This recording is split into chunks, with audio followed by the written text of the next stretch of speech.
ربما جاز لي أن أقول بأن السيد الشهيد محمد باقر الصدر قد تجاوز منهجين، منهج كنيسي ومنهج وضعي في مجال فلسفة التاريخ.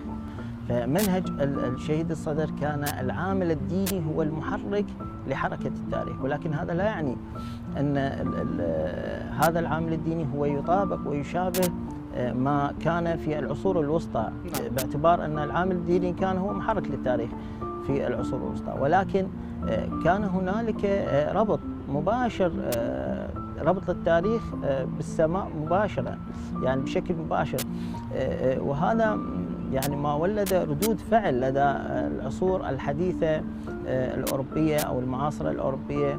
فبالتالي هم حاولوا فصل التاريخ عن السماء وربطه بالواقع مباشرة، بل إنهم استغرقوا في الواقع وجعلوا مصدر التعالي من داخل التاريخ نفسه.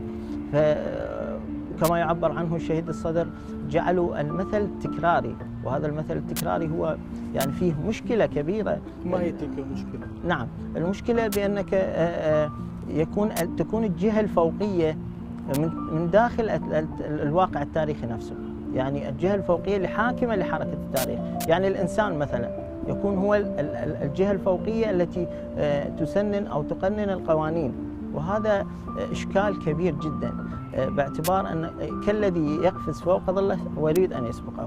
أما الشهيد الصدر في الحقيقة فقد طرح لنا منهجا متكاملا، منظومة متكاملة في مجال فلسفة التاريخ، وذلك عبر ما يسميه بمنطقة الفراغ، والتي كانت إطارا معرفيا كبيرا لكثير من العلوم، ولا سيما فلسفة التاريخ. وهذا ما يسميه الشهيد الصدر سنن التاريخ، والتي حل بها إشكالية الثابت والمتغير، والتي كشفها من القرآن الكريم.